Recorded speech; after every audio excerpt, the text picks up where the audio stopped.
We got shirts on sale. Express your evolution and starter Pokemon love by buying an Evolution family shirt and Which One starter shirt. Link will be in the description below.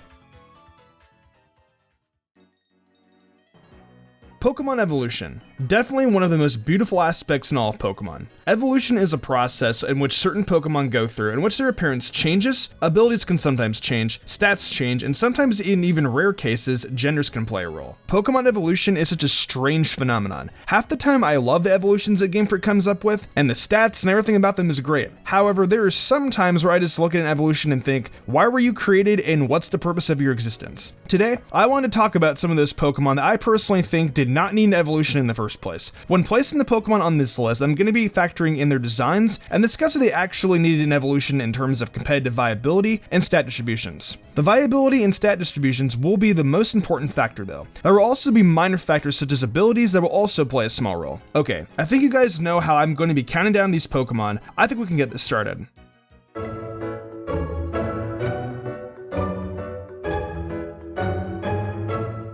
So I'm just going to keep this one relatively short. Technically, yes, Voltorb needed an evolution, but because of how much I hate the design, Electrode is going to be number 10 for the sake of that reasoning. The rest of the Pokemon in this list won't be as design biased as this one, I promise. But yeah, Electrode's design is just a backwards Pokeball, and I think it's one of the laziest Pokemon designs ever created. Were the stats necessary? Oh yeah, absolutely. Voltorb technically needed some kind of improvement, but I think a different design could have been made. On a side note though, I don't know what kind of design could have been made. So use your imaginations and let me know in the comments below. Let's get some conversations rolling. I see what I did there? I'm awful.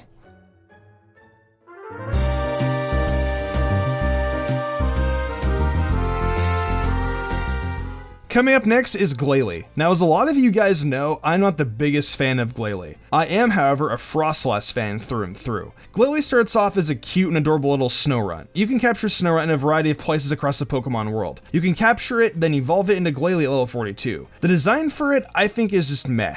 And I think giving it base 80 across the board didn't really do it any good. While having all the same stats isn't necessarily a bad thing, I think there could have been some stat increases in maybe the special attack stat, considering it has more of an arsenal of special attacks. Frostlass and Glalie may have similar stats, but some stats are dropped down to 70. Some stats may have dropped, but Frostlass's purpose isn't to necessarily attack. It's used for hazard setting or to bait Pokemon of Destiny Bond. Frostlass has a defined role in the competitive meta. Glalie, however, I do not see any solid form or style on how to run it. Its Mega Evolution is kind of a saving grace for it, but that Mega Evolution could have been given to Frostlass. Snorunt should have just evolved into Frostlass.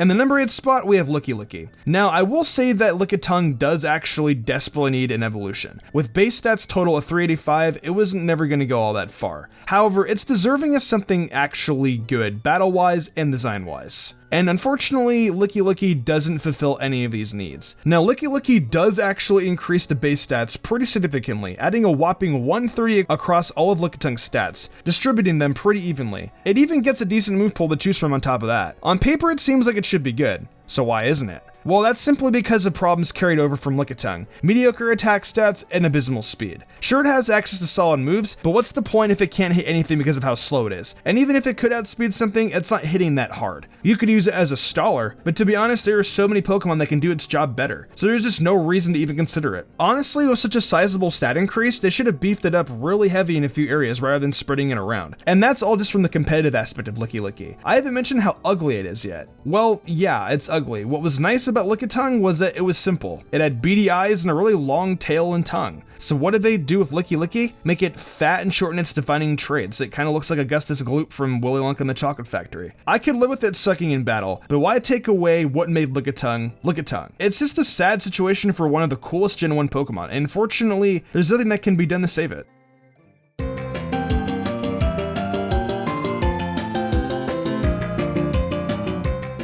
I wish I could have put this Pokemon a little further on the list because I actually despise this thing. It's just so ugly. Like, God, what are you even supposed to be, a magnetic compass? You're Jay Leno fused with a Crimson Chin and Rocky Dennis. I don't know, those are 3 people that just came to mind when looking at Probopass. Not even trying to be mean, but that's literally what pops in my head. Hopping in the stats, there really was not a huge difference unless I mentioned the increase from Nosepass's 90 special defense to 150 special defense on Probopass, base stats. That's actually pretty good, not gonna lie. Then I got the addition of Still Typing. I guess this is good in some ways, but I also kind of see it as pointless. The typing itself may be great, but what is Probopass going to do with the type other than resisting poison? It's still weak to water, and now it's quad weak to ground and fighting. Probopass is now vulnerable to more attacks because of this. If you want a better Steel Pokemon, consider using Registeel. I guarantee it does the job better than this floating pile of still garbage. Oh yeah, speaking of floating, yeah, it floats. Where is the Levitate ability? If it had Levitate, I guarantee it would be more competitively useful.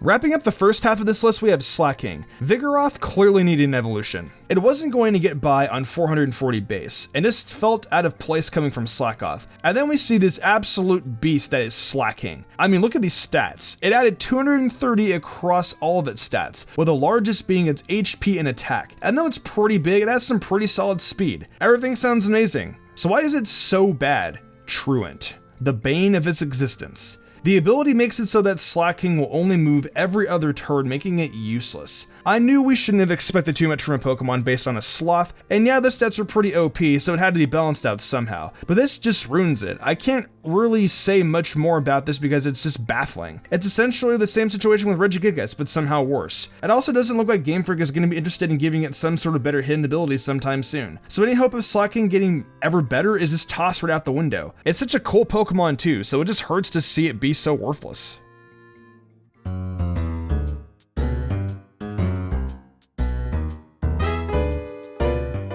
Now we're finally going to get into the last half of the list where stats and competitive viability start to show more. Starting off the last half of this list is Dusknoir. If you take a look at Dusknoir, there are really no increases in stats aside from the 30 increase into its attack stat going from base 70 on Dusclops over to 100 base attack on Dusknoir. Is that it? You just buff its attack? Let's see here.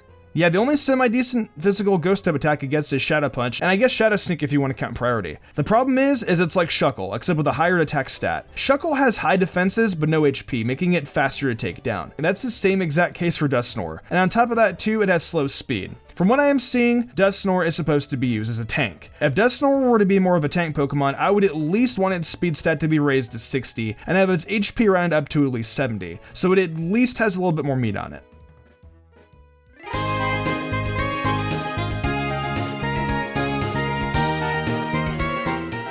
So number 4 is actually a tie between 2 Pokemon, as their reasonings for being here are exactly the same. Those 2 Pokemon are Klang and Vanilluxe. Now before anyone comes at me for going back on my feelings for inanimate object Pokemon, I will say that I like Vanilluxe and am okay with Klinklang. However, the middle stages are just useless. Plain and simple. For Klang, it just added one large gear to the back of Klink. I just don't think that it's necessary at all. And with Vanillite, it goes from a small ice cream cone to a bigger ice cream cone to a double scoop ice cream cone. Why was making it go from small to bigger to double necessary? That was a rhetorical question because the answer is that it wasn't. All it did was bloat the Unova Dex and in my opinion helped contribute to the negative reactions surrounding Generation 5 when they first came out. I feel like I'd have less of a problem with them if they were competitively viable, but that's not the case here, as is the same case with most of the Pokemon on this list. It just feels insulting sometimes, making us work hard to evolve past these convoluted middle stage Pokemon just to be greeted by something I'll never use in battle and just immediately put in the PC. So yes, while I might be past my phase of hating an object Pokemon, I'll still stand by my feeling that some of these are useless and don't need to exist.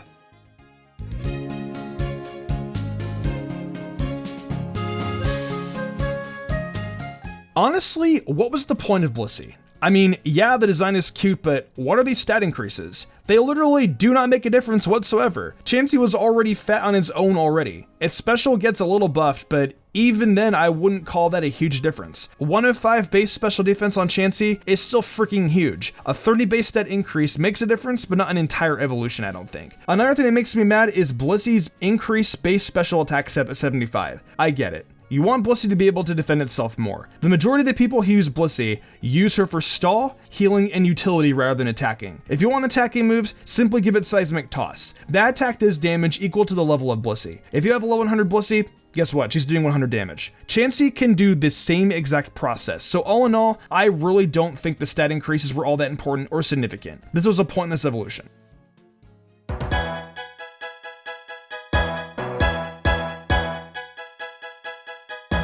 Just shy of the number 1 spot is Magmortar. Magmortar's major problem is that it just doesn't change for the better in any regard. It gets a wimpy 45 stat increase across all stats, which is pretty worthless if it's not just dumped into 1 or 2 stats. But what's even worse is that they decreased the speed by 10 when evolving from Magmar. Are you kidding me? Magmar's speed wasn't really anything to brag about to begin with, so lowering it is really just insulting. Now again, this is where the bias lies, as you can make the same exact argument for its counterpart in Electivire. And really the only argument I have for Electivire not being on this, along with Magmortar, is quite simple. For starters, it was good at one point in time. Not for very long, but it was good nonetheless. And 2, I think its design is dope. Magmar was really cool. It was an odd flamenco dancer duck thing, but once it evolved, it just turned out so hideous. It lost pretty much everything that defined Magmar. No more duckbill, no puffy arm feathers. I guess it did keep the fluffy shoulder things, and of course the color scheme and overall design makes it obvious that it's Magmar's evolution. But it just could have been so much better in my opinion. Perhaps I'm being so harsh on it because my expectations were higher by its counterpart, which might not be fair, but it's just how I feel. Magmortar in my eyes deserves to be this high up on my list just because of the sheer disappointment it brings.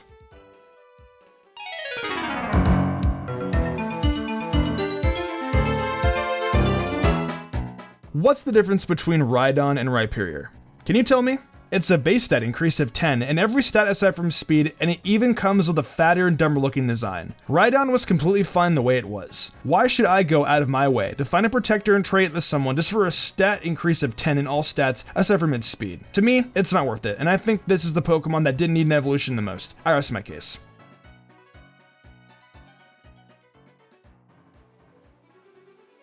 Well, that pretty much wraps up my list of the top 10 Pokemon that I feel didn't need evolutions. Pretty much all of these Pokemon were based on what their evolutions did for them from a competitive standpoint, regardless of how much their stats increased. Whether it was a small amount like with Magmortar or a significant amount like with Lickilicky, it really didn't seem to matter for them in the end, as they all kind of just came off as pointless. And yes, some of them I was harsher on simply because of their designs, but when the new evolutions take away from what made the Pokemon good, I think it's very deserving of being called unneeded. Anyways, enough from me. What Pokemon do you all believe didn't need evolutions or needed to exist? Let me know in the comments below. If you enjoyed the video, why not leave a like and subscribe to my channel with notifications on, that way you never miss an upload. If you want to support me further, consider following my Twitch where I stream a lot of Pokemon content and all kinds of other content like Nintendo, Borderlands, and much more. Want to support me further and gain cool perks? Check out my Patreon. Fly Jubilee, Daniel Leone, Lady Crimson, Pal491, The Lazy Leo, Matthew Young, Awesome Lego, and Jarrett Weez Austin. I want to thank them personally for going above and beyond. It means the world to me. I think I'm gonna wrap this up though. I'm Mr. Gumbrand, and I will see you in the future for more awesome Pokemon content.